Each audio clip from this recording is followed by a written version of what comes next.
Good morning, folks. It's 30th of May 2022. Here in Los Angeles, we shall be speaking today with Robert or Bob Moss in Toronto, where it is noon time, and the same day. So, Robert or Bob Moss attended North Point from 1941 to 1943, and here he's been so kind to join us to talk to all of us for a few minutes. So, Robert or Bob, how would you like to be called? Robert or Bob? Bob, just Bob. call me Bob. Bob, great. So, how are you doing this morning, Bob? Very well, thank you. Very well. This is a great pleasure. I appreciate you taking the time to join us today, as well as all the other North Pointers, because according to my records, you are one of the oldest North Pointers today, and you will have a great many experiences to share with us today. And thank you again for being so kind. Thank you. So this morning I have a few questions to ask of you, Bob. So the first one is, could you tell us about one or two cherished memories you have of your days in Darjeeling? Well, the first thing I've got to remember is the train ride from Siliguri to Darjeeling. And that to me was fabulous because as a little boy, when you first start, as you know, you start the zigzag of the train going up the mountains. And at that point, we as schoolboys used to try and steal the flagman's flag. And that was always a great, great challenge. So, and as I was back in 2013, unfortunately, the school had closed, but my daughter and I, we rode the train again then, and that was wonderful. The other thing I can remember is Caventa's Dairy. I don't know if it's still going. I could not find it, but Caventa's Dairy to me was the most fabulous place. It was wonderful. Yeah. As far as the school, when I went in 2013, I've forgotten the head prefect's name, and after I had a tour of the school, he and I were in his office, and he said, "Do you remember this office?" I said, "Oh, yes, I can remember this office." I said, "I came here a couple of times at the end of the month." And at that time, the school, you had tests every month. And if your grades dropped below a certain percentage, you reported to the prefect's office in your underpants, and you got the Malacca cane. The next day, you went to the dormitory, and you were fixed up. So you learned pretty fast. And I have no regrets about that. I tell people about it, and they say, "Oh, you can't do that." So, but he did say they are still using the strap. Yeah, well, those are cherished memories that, it's so surprising that we all share across so many years. Now, 80 years it's been, and similar experiences that I had too, also in North Point in the 60s.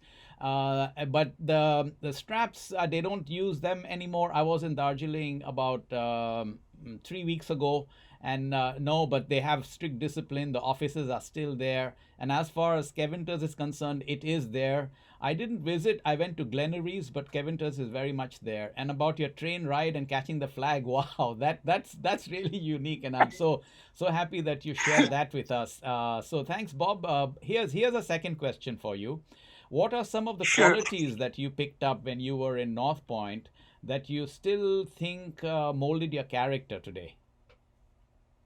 Well, the one thing that they I learned at school, and it was when we first had our first meal, and there were 8 of us at the table, and we were assigned a day. Each person had a day, and you were served by that method. So after the first meal, if you started on, say, Monday, the person on Sunday was left with what was ever left. And so you learned very fast how to share. And that, I think, was one of the greatest things for me growing up, was to share and to respect other people. Wow, wow, that's a new one on me, and I'm glad that even though it's so common, we think it's already there. We take things for granted, but sharing is one of the things that we should partake in more often these days as we live through these present times. So I'm Yeah, so happy that for 80 years you had that in your character, and North Point does that to us, doesn't it? yeah. The other thing is, uh, I, having had that experience, it led me to help anybody, and I still do it to this day. And I will help anybody with no strings attached. If people need some help repairing something or doing whatever, I will do it. And I don't expect them to return the favor at all. I think people who want to do this should have that main fact that there's no strings attached. Three cheers for North Point. Bob, at this moment, can I ask you to bring your iPhone down a little because I'm just getting, yeah, Okay. that's a good posture. Great. Okay. A little bit so I get your face in the center. Great. Sure. Thank you. So, The last one on that question is, I think young people graduating should continue to continue learning as much as they can and read as much as they can. Get away from these stupid instruments and get back to the books and read and expand their education. great To bits. be curious and to learn. That's a great bit of a great bit of advice, Bob. So here's a third one for you. Can you describe some of the thoughts and emotions you felt as you prepared to enter the school gates in your last visit in 2013? Well, the thing that blew me away, I had seen pictures, but to see the huge addition to the school, that was amazing. That was truly quite a feat. And I take my hat off to everybody who contributed to that.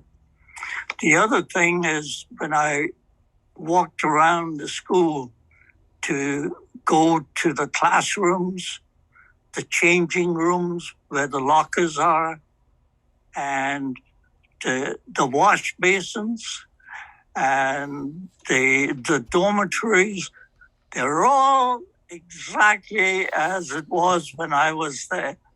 And I tell people, I said, you just don't know how to bring up your children. I said, take a look at the wash basin. There's only one tap, and there's only one pressure and temperature of water. So just think about it. That's the way to grow up. So, and the other thing that I was really taken with as to what the quadrangle has been changed to, because the quadrangle was nothing like what it is today. And the last thing was, you have houses, 4 houses. We never had any of that. So I wonder when the houses came about. I guess we could look that up sometimes in the late 40s, early 50s, I think. Well, okay, Yeah. that's a bit of nice tidbit that you shared with us on this one. You know, going back to one thing more, I forgot, and it's just come to me.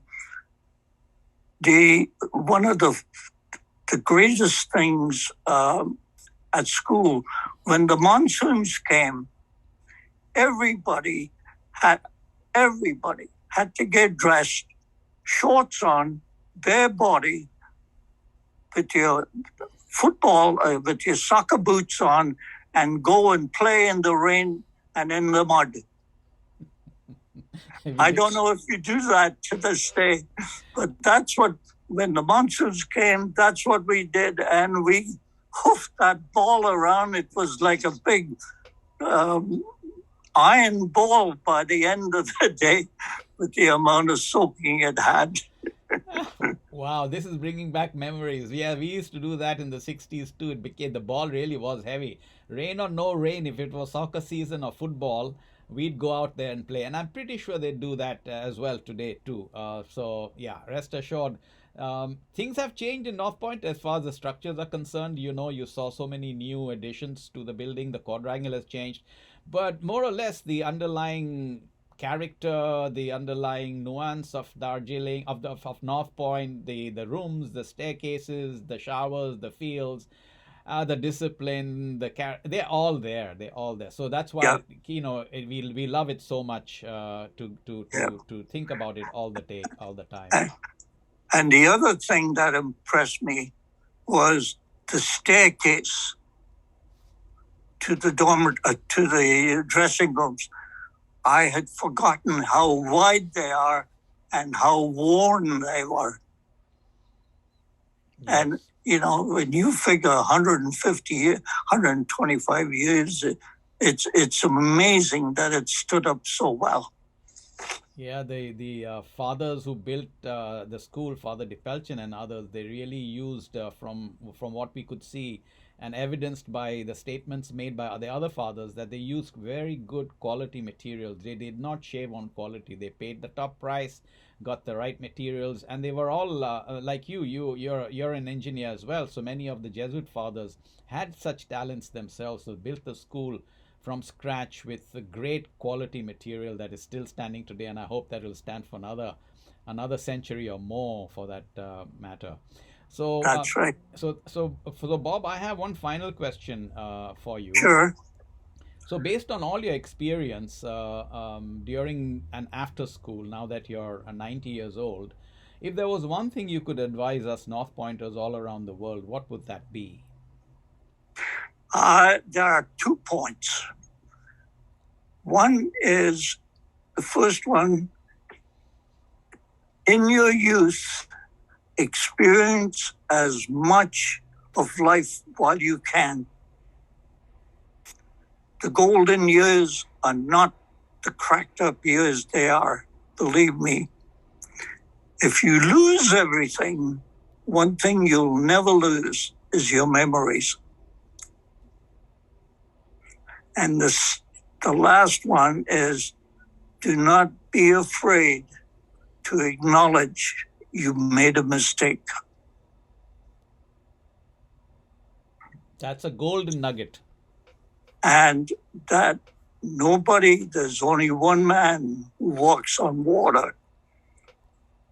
So people, and as I said, I'm a structural engineer. I've done a lot of work in the United States and Canada, and there is no reason to be arrogant and say that you are not going to admit or try and pass off some mistake that you made to somebody else. That is a very bad thing. Don't hide behind coattails. Thank you, and be brave and be courageous. I like that. I like that, and that'll go far with all the North Pointers with whom we will share this video. It will be online, and they will take to heart your advice, Bob. Thank you so much for that. Any last minute comments you might have before we close this interview, Bob? Oh, sorry to say that again. I said just any last minute comments you might have. Ah, I, uh, I, I have two daughters, and my wife, who I've cherished, and we've been married over 60 years. And one thing, I cannot stop living with so many experiences that I've had at St. Joseph's. I can recall when there was some children who trekked out from Burma during the Second World War. And that was incredible. That was incredible. And of course, the greatest joy to me are to see the mountains every day. So you were in North Point during the Second World War. How did that affect education there at that time? It didn't affect anything. It was we never felt anything. It was that was just one of the experiences I can remember, and but there were so many. When you sort of sit down and you start talking about it, things come back in flashes. And for instance, I said to the head prefect, I said, "Do you still have the fretwork machines, the Hornby fretwork machines?" He says, "No, we've done away with them." And to me, that was a great teacher for people to have patience and learn how to do something manual and be careful. It taught you patience, and and I've still got my fretwork, which I've done. We did those too, on the craft wood machines, and we made a swan at that time. And you're right, it brings patience to us. And there were so many activities you and me, and others younger and older than me, also share. It's so common. The thread is so common, even though we were never in school together at the same time. I see this Yeah. common thread through all of us North Pointers over all these years. So, Bob, thank you again, and on behalf of all the North Pointers worldwide, I sincerely thank you for spending the time and being with us today. I hope I'm going to make it back. Great. We hope to see you there.